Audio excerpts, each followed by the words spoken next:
So electrical machine में अगर आप लोगों ने देखा होगा या ऑब्ज़र्व किया होगा, ट्रांसफार्मर का भी जो है ना 30% उसमें इन्वॉल्व है, 25 to 30% ट्रांसफार्मर्स इलेक्ट्रिकल मशीन में। सो जब हम इंजीनियरिंग कर रहे थे तो हमने कहा कि भैया ट्रांसफार्मर को जो है ना इलेक्ट्रिकल मशीन में क्यों जो है ना उसके इसके कोर्स में जो है ना, ये तो ट्रांसमिशन में होने चाहिए, डिस्ट्रीब्यूशन इस साइड पे होने चाहिए। ट्रांसफार्मर को जो है ना मशीन के कोर्स में जो है ना इन्होंने वो एडजस्ट किए। तो वो फिर बाद में पता चला है कि ट्रांसफार्मर को मशीन के सब्जेक्ट में इसलिए रखा हुआ है कि ट्रांसफार्मर में जो एक्शन होता है, प्रिंसिपल ऑफ ऑपरेशन है, दैट इज वो किस चीज़ पे काम करता है, इंडक्शन पे काम करता है, म्यूचुअल इंडक्शन। और जो इंडक्शन मशीन है उसमें भी इंडक्शन होती है, that is in transformer action. अभी जो हमने पढ़ा है principle of operation of three phase induction machine. So transformer का समझना बहुत ज़रूरी है, और इसको फिर हम बाद में रिलेट भी करते हैं कुछ मशीन्स के। जब हम इक्विवेलेंट सर्किट बनाएंगे तो वो फिर ट्रांसफार्मर और इसके इक्विवेलेंट सर्किट तकरीबन एक जैसे होते हैं। अंडरस्टैंड? Yes sir. सो थोड़ा सा हम principal of operation of transformer पढ़ते हैं कि ट्रांसफार्मर का कैसे काम करता है, बिल्कुल बेसिक। और इसमें से छोटे छोटे जो क्वेश्चन है, कॉन्सेप्ट है, वो क्लियर होते जाएंगे।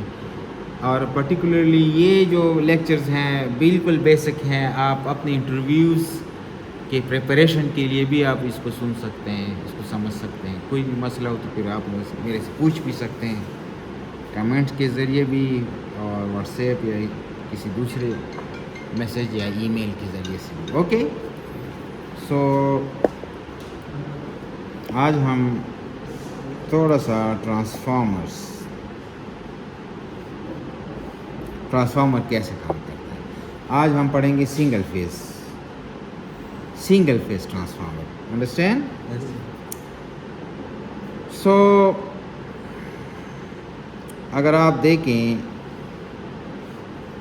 ट्रांसफार्मर में हमारे पास होता है एक कोर, ठीक सो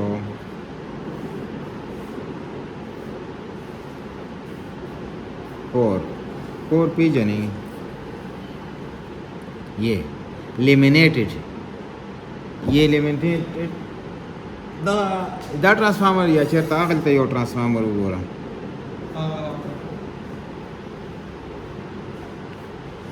ठीक सो यस सर। ये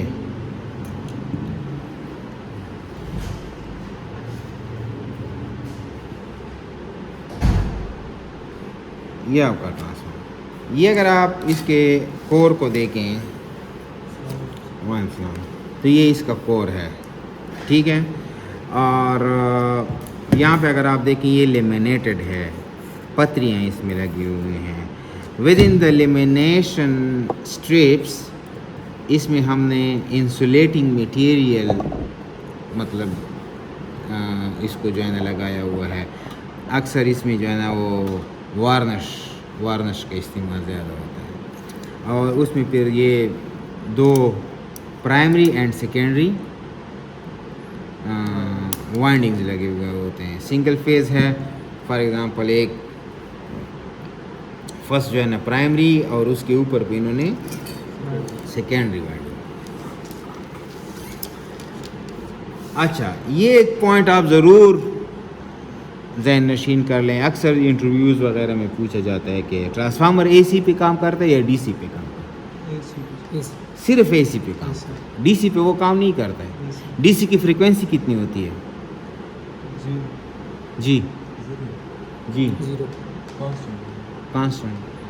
डीसी की फ्रीक्वेंसी 0 होती है, वो कांस्टेंट होता है, ठीक है, उसकी फ्रीक्वेंसी होती ही नहीं है। अंडरस्टैंड? सो ट्रांसफार्मर जो है वो किस चीज़ पे काम करता है? एसी पे, ठीक। सो जब कभी भी हम अल्टरनेटिंग वोल्टेज या एसी वोल्टेज इसके कॉइल को अप्लाई करते हैं तो हमने पढ़ा था कि जब कभी भी किसी कॉइल में से प्रीवियसली हमने करंट को, डीसी करंट को जब हमने उसको कनेक्ट किया था, फ्लो किया था, तो यहाँ पे हमारे पास नॉर्थ साउथ पोल बने थे। Yes, sir. ठीक show, and this coil is act like an magnet, Magnet. जिसको हमने इलेक्ट्रोमैग्नेट का नाम दिया। अब जब ये अल्टरनेटिंग करंट होगा, ठीक है, हर सेकेंड के साथ अपने डायरेक्शन को चेंज करता है, तो ये नॉर्थ साउथ क्या करेगा, Direction में. नॉर्थ साउथ पे अपने, कभी ये नॉर्थ होगा तो कभी ये साउथ हो जाएगा, ये भी अल्टरनेट करेगा। और जब ये अल्टरनेट करेगा तो फ्लक्स की डायरेक्शन कभी ये होगी तो कभी ये होगी। अंडरस्टैंड, ये नॉर्थ ये साउथ, हाँ, और ये आपका नॉर्थ, ये आपका साउथ, ये डायरेक्शन। Yes, sir. सो जब हम इसको प्राइमरी वाइंडिंग को अल्टरनेटिंग या एसी वोल्टेजेस के साथ कनेक्ट करते हैं, तो इसमें अल्टरनेटिंग करंट फ्लो होता है Yes, sir. जो कि डायरेक्शन को चेंज करते हैं। और इस कॉइल, देखिए जी, एक आप मैग्नेट को आप ले लें,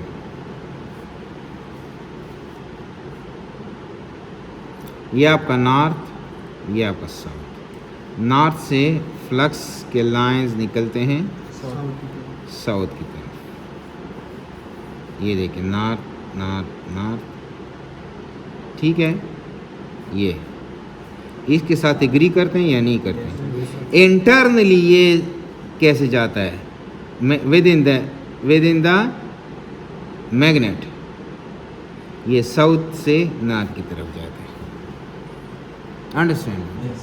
यहाँ पे फ्लक्स डेंसिटी भी ज़्यादा होती है, क्योंकि सारा यहाँ से भी फ्लक्स आता है, यहाँ इसमें से क्या करता है, Flow. कन्वर्ज करता है, डेंसिटी यहाँ पे ज़्यादा है।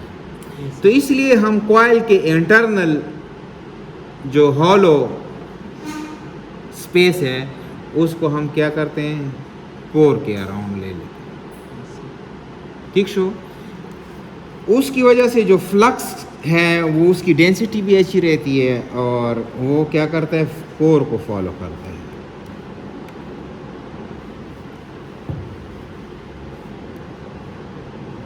ये आपका है फ्लक्स, ये आपका है flux. Understand my point? Yes, sir. ये फ्लक्स यहाँ पे भी फ्लो करता है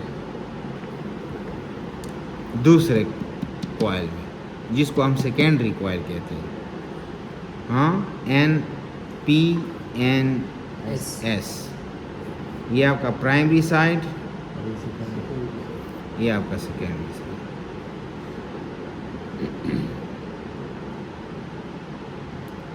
ठीक शो, हाँ। Yes, sir.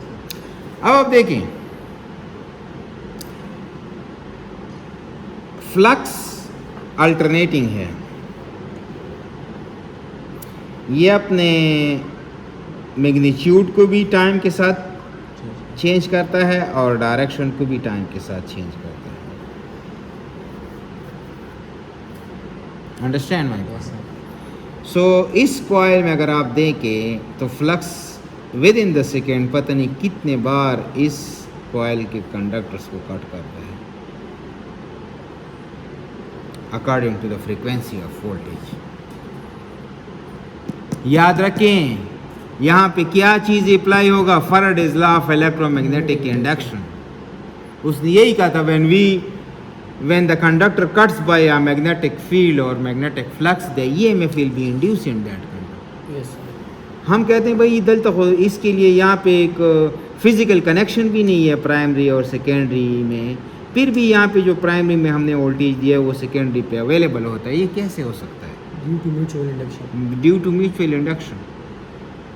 Understand my point? Yes, sir. So this is the basic phenomena of the transformer. Flux core को जो है ना वो फॉलो करेगा, क्योंकि कोर फ्लक्स के लिए इजी पाथ प्रोवाइड करता है। So when ever n primary is less than and secondary, the transformer is step up. Up. Half a second. Secondary ज़्यादा है. Yes, sir.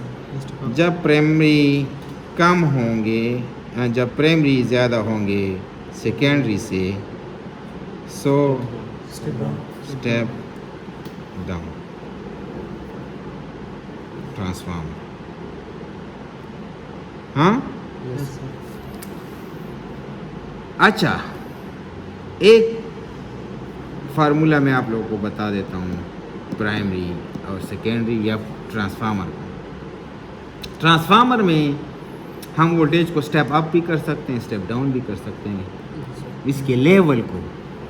ये पॉइंट बहुत ज़रूरी है आपके इंटरव्यूज़, जब आपके इंटरव्यूज़ कंडक्ट होते हैं. वो पूछते हैं कि भाई अगर ट्रांसफार्मर से आप स्टेप अप करते हैं, वोल्टेज को आप इंक्रीज़ करते हैं, तो इतने डैम बनाने की क्या ज़रूरत है, और जनरेट बस एक ट्रांसफार्मर लगाओ, उसको जो है ना जितना भी आप स्टेप अप कर सकते हो स्टेप अप कर लो, ज़रूरत ही नहीं पड़ेगी.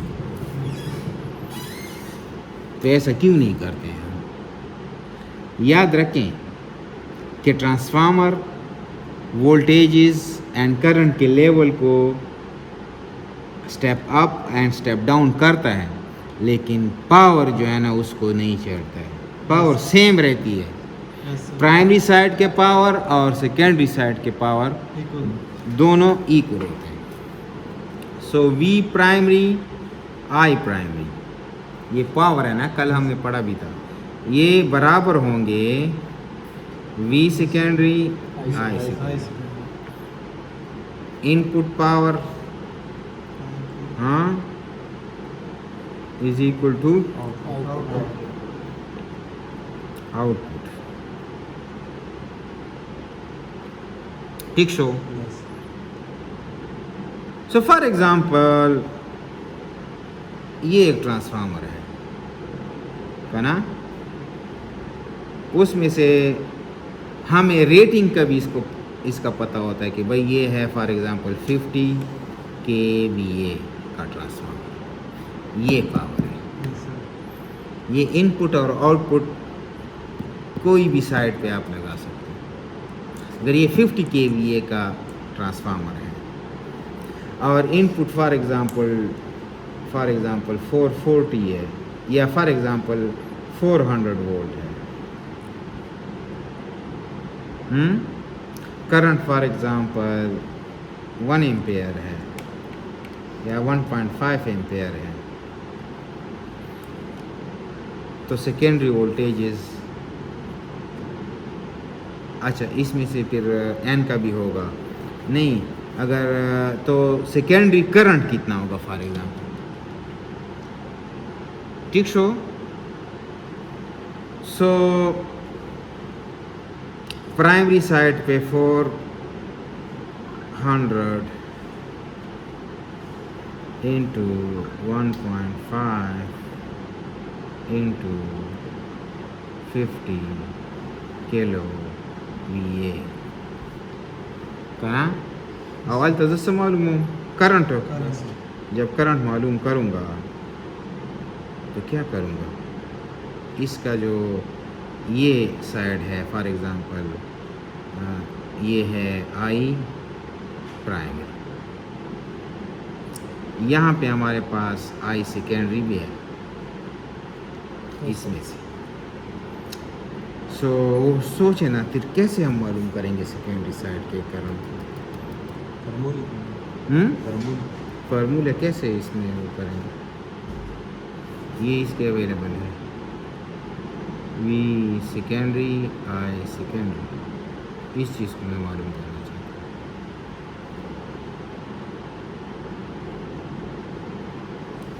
ये 50 दोनों आपस में kVA. मल्टीप्लाई कर देंगे. अच्छा इसमें मल्टीप्लाई से अगर ये थोड़ा सा मैंने यहाँ पे जो अंदाज़ा लगाया है ना, ये शायद गलत भी हो, क्योंकि इसको मल्टीप्लाई करेंगे तो उससे 50 kVA आना चाहिए. दैट इज़ 1.5, ये 600 है, तो ये थोड़ा सा हम बढ़ाएंगे इसको. 400 इंटू हाउ मच 2.5. 50 ना 5 कर देंगे, 400 इंटू 5 2000, ये होगा 12.5, हाँ 12.5, ये 12.5, इसको हम 12.5, तब इससे ये 50 kVA बनेगा। Divide both side by V। हाँ, V सेकेंडरी। अब V सेकेंडरी तो आपको मालूम होता है, फॉर एग्ज़ाम्पल ये 220 है, यस सर। इसमें से 3 चीज़ें आपके पास होगी, एक चीज़ नहीं होगी।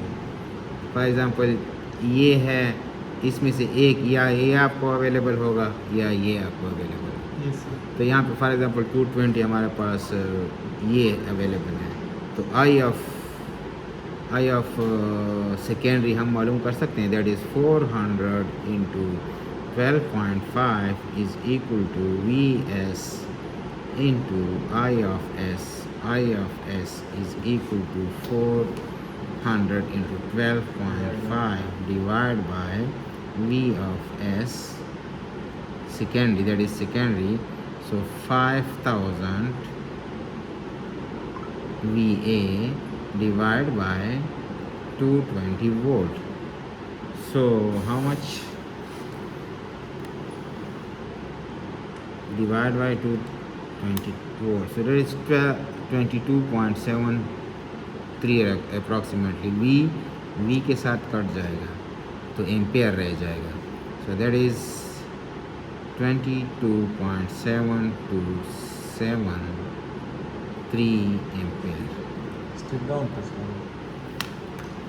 अब आप देखें, ये स्टेप डाउन ट्रांसफार्मर है, वोल्टेज तो 400 से इसने स्टेप डाउन कर दिया 220 तक, लेकिन आप देखें करंट को इसने स्टेप अप कर दिया। करंट कितना था? 12.5, उससे इसने इसको जंप दे दिया कितना? 22.7। सो इस चीज़ को आपने ज़हन नशीन करना है, ठीक शो, कि भाई ये ट्रांसफार्मर का जो कि ये रेटिंग है, ये इसका इनपुट पावर और आउटपुट पावर दोनों का सेम है। अच्छा, थोड़ा सा इस ट्रांसफार्मर में हम पढ़ते हैं इसके करंट्स या लॉसेस। इस ट्रांसफार्मर में लॉसेस। अब आप देखिए, ये ट्रांसफार्मर, इसका जो कोर है ये मेटालिक है, मीटल है, कंडक्टिंग मटेरियल से है। Yes sir. जब इसमें से फ्लक्स क्या करेगा? अल्टरनेट करेगा। तो फ्लक्स अगर इस कॉइल सेकेंडरी कॉइल को कट कर रहा है तो इसके कोर को भी कट कर रहा है, और ये कोर जो है act like an short circuit. इस कोर में भी EMF इंड्यूस होगा, इस कोर में भी करंट फ्लो होगा, और that is loss, energy loss, power loss. इस लॉस को नाम क्या देते हैं फिर ये लोग? ED current loss. कोर में जो लॉस होती है उसको क्या कहते हैं? ED current loss. इस लॉस को मिनिमाइज करने के लिए हम क्या करते हैं? कोर को एज एन सॉलिड मटेरियल के बजाय हम उसको लेमिनेशन में डिवाइड करते हैं। कोर को हमने लेमिनेट कर दी, पत्रियां कर दी, और एक दूसरे पत्री के दरमियान हमने इंसुलेशन डाल दिया। That may be a paper, that may be a varnish, और that may be other insulating material, ताकि इसमें जो सॉलिड जो एरिया है, कंडक्टिंग एरिया, वो कम हो जाए, तो इसमें रेजिस्टेंस ज़्यादा हो जाती है। जब आप इसकी थिकनेस को कम करते हैं, किसी मटेरियल की थिकनेस को, डाया को, तार के डाया को आप कम करते जाएं, तो इसमें रेजिस्टेंस ज़्यादा होती है, करंट कम फ्लो होता है। Yes sir. तो इसमें रेजिस्टेंस, जब ये इसका एरिया कम होता है, थिकनेस कम होती है, तो इसका रेजिस्टेंस बढ़ जाता है, और जब रेजिस्टेंस बढ़ जाता है तो I is equal to V by R। R के साथ R जब बढ़ता है तो करंट कम होता है। तो ये इस करंट को फिर हम क्या करते हैं, कम करते हैं, कंट्रोल करते हैं। जितना इतना इंसुलेशन लगाएंगे, जितने तरीके से इसको कम लिमिनेटेड पत्रियों में जो है ना इसको हम डिवाइड करेंगे। तो ईडी करंट को हम क्या करते हैं, फिर इस तरह से कंट्रोल करते हैं। ये तो इसका हो गया ईडी करंट, इसको ईडी करंट लॉस कहते हैं। इसमें एक लॉस है, उसको हिस्टेरेसिस लॉस कहते हैं। हिस्टेरेसिस लॉस, हिस्टेरेसिस लॉस ये है कि फॉर एग्ज़ाम्पल आपका जो कोर है, ये आपका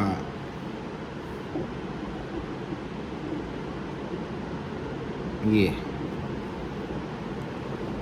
कंडक्टिंग मटेरियल है, ठीक है जी, फेरोमैग्नेटिक मटेरियल है। इसमें से जब फ्लक्स फ्लो करता है, फ्लक्स फाई, तो ये कोर भी मैग्नेटाइज हो जाता है, ठीक शो, मैग्नेटाइज हो जाता है। और विद इन द सेकेंड ये फ्लक्स जो है ना वो क्या करता है, डायरेक्शन चेंज भी करता है। कभी ये तो कभी एक तरीके से या एक पैटर्न से उसको मैग्नेटाइज करता है। विद इन दैट सेकेंड या दैट मिली सेकेंड वो दोबारा इसको जो है ना दूसरे पोर्शन या दूसरे उसमें जो है ना उसको मैग्नेटाइज करता है। मतलब ये नॉर्थ साउथ, साउथ नॉर्थ, इस तरह से चेंज।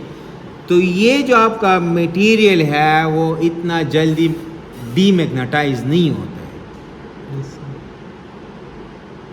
ठीक है। उसकी वजह से कुछ पावर, कुछ एनर्जी हमें इसको डीमैग्नेटाइजेशन में हमें लग जाता है।